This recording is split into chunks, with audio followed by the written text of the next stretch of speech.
Accordingly, it is the sentence of this court, Anson Bryant, that you serve a period of incarceration in state prison.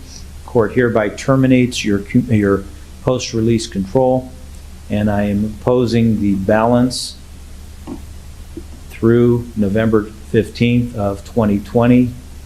I believe that comes up to 623 days according to the DRC's calculation. The court sentences you to prison on count 1, aggravated burglary, felony 1, for 8 years, and 3 years on the firearm specification. Court sentences you on count 3, aggravated robbery, felony 1, to a period of incarceration in state prison for 8 years, plus 3 years on the firearm specification. The court sentences you on count 6, weapons under disability, felony 3, for 36 months. And on count 7, CCW, felony 4, for 18 months. The court makes the 2 weapons charges, count 6 and 7, concurrent with each other and concurrent to all of the other charges, the offenses. However, the court makes the 2 F1s consecutive with one another.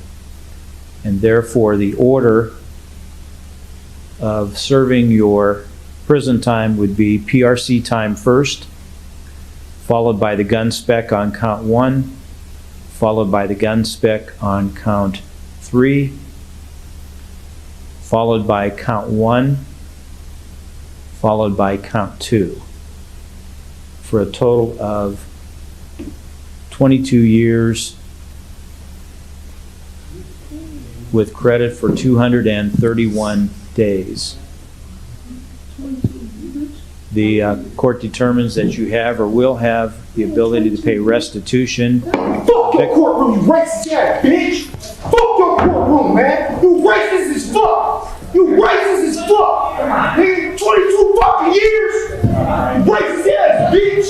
You ain't shit! Nigga, gay surgeon, lethal surgeon told me about that bullshit. Actually, you know what? Remember when I said that you had some remorse? You never gave me probation. Wait a minute. You never gave me a chance. When I said that you had a certain amount of remorse, I was mistaken. The court determines that maximum imprisonment is needed. So it's 11 years on count 1 and 11 years on count 3. You racist bitch! You ain't shit! Manson, calm down, bro. Let me out the courtroom, man! Take him out. Hey, just take him out. Just take him out. Get out of here. You racist! That shit bullshit! Get out. You racist as fuck! Hey, take him out, please. Please take him out, please. I love you, bro. I love you, man. Don't worry. I love you, Chad. So it's 28 years with credit for 231 days. I don't want to hear it, man! Let me out! Let's go. Let me out! Hold on. I don't want to hear it! Let's go. Let me out! Let him go. Let me out! Let's take him out. Let me out, man! I swear to God, turn up this bitch! Does counsel waive the Oh my God, get off me! Let me out! Does counsel waive the client's presence for the remainder of the advisements I have to give? Yes, Your Honor. All right, you can take them. Gangster, bitch! You are a gangster! Hey, thank you, Dennis! Thank you, sir. Court determines that the defendant has shown no remorse whatsoever. I was giving him remorse, a certain amount of remorse in mitigation of the sentence. The defendant has shown me that he has no remorse whatsoever, and therefore the court determines that maximum imprisonment is needed. He poses the greatest likelihood of recidivism. All right, our next file this morning is People of the State of Michigan versus Gregory Miller. Ms. Morse, do we have any victim impact statement to be made today? I believe it's attached to the PSI, Your Honor. Other than that, no. Mr. Miller is no stranger to this court. I think the PSI does a good job in laying out a lot of his prior convictions. The biggest thing I noticed in here is, I would say almost all, if not majority of these he was either on probation, parole, or bond when these occurred. I think that goes to show he is not a good candidate for any type of probation. He has several assaultive priors, including domestic violence as well as just assault and batteries. On top of that, other domestic violences which have been pled down.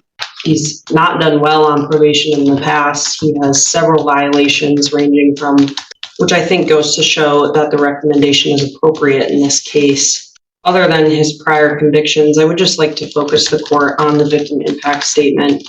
Although it's short, I think it's very powerful. And I know the police report does describe the injuries that the victim suffered in this case, but in my opinion, it does not do them justice. The photos of the victim's face and injuries are extremely disturbing to look at. For lack of a better term, Mr. Miller did beat the crap out of her. And while I understand that Mr. Miller's underlying issue is clearly his alcohol use, Mr. Miller is very kind and polite when he's sober, but he rarely stays sober. And when he's drunk, he is extremely violent. I think he's been a danger to this community for quite some time now. So I would ask the court to follow the recommendation and sentence the defendant to a prison term. Thank you. Mr. Champion. Thank you, Your Honor. This is a situation that really highlights the issue of substance use disorder. Mr. Miller was homeless at the time, as the prosecution has. When Mr. Miller is sober and away from alcohol, he's a very polite, helpful, and productive citizen of this community. Unfortunately, when you throw in the substance use disorder with homelessness, this is what we end up with. In no means whatsoever did I intentionally try or mean to harm that woman. She is a fantastic person. She's a great human being and a wonderful woman. I hope she gets the help also that I need, and I'm going to use this time seriously, stay sober and do my best to stay sober. Well, the law here is for domestic violence, and it's a third offense. Typically, a domestic violence starts out as a misdemeanor, punishable by up to 93 days. But I'll tell you, what I'm looking here at is a domestic violence is any assaultive battery. For instance, if I were to push a person, that is domestic violence. If I were to punch a spouse, that would be domestic violence. This damaged her retina, gave her 2 black eyes, bruised a couple of her ribs. She had a handprint on her right arm. And I do remember the pictures from this because it was a no contest plea. It's a no contest plea. I get to look at the entirety of the report. I don't know if the guidelines here are adequate. I'll tell you, I looked here at your criminal history, and this is one of the longer ones I've seen. This is your 9th domestic violence. 9. You have violated bond, probation, and parole countless times.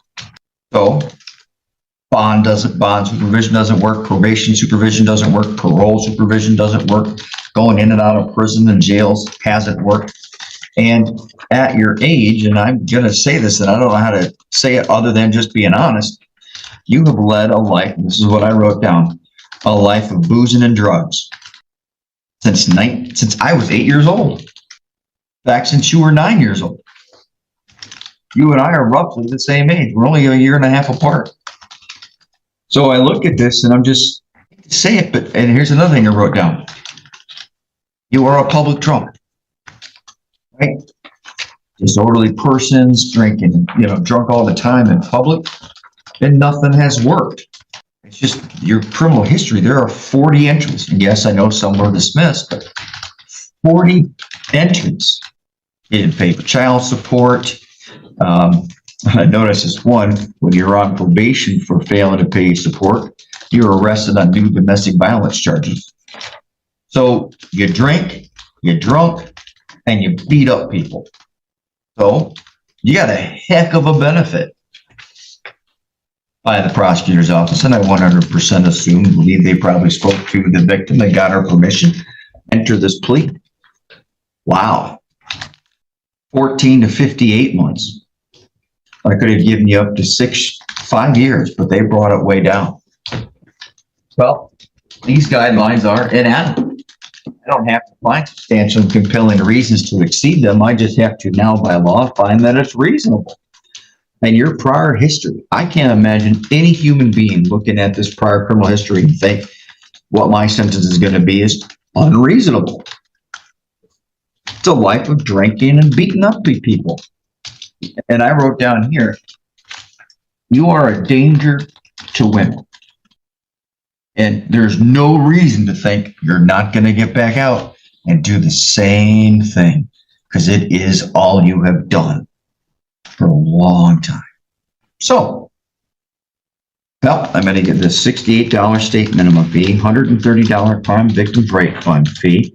I'm going to add $300 court cost, and because I don't know what else to do. I know what my prison term is going to be. I'm going to add $1,000 fine. Now, some judges will say, why? They're not likely to pay it. Every time I've seen somebody who appeals fines and costs and says it's too much, I haven't seen the appellate courts shoot it down yet. So I'm going to make you have to pay these before you can even get parole. Attorney fee, $300.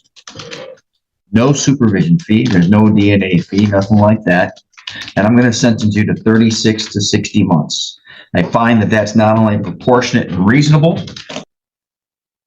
I almost think it's inadequate. So, and it does exceed the guidelines by just a couple months, by 7 months. I think that's a reasonable choice. It's lucky that it's not higher. So that's the sentence of the court. Stop beating up on people. All right, sorry, I take that back. Stop beating up on women.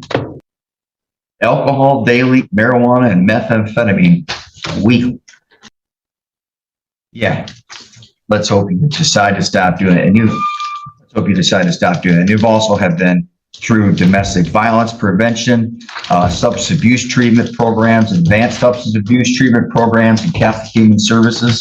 Nothing's worked, so I'm just got to keep you away from people. I hope, though, you find sobriety, because you need it. So does everyone else around you. We're here.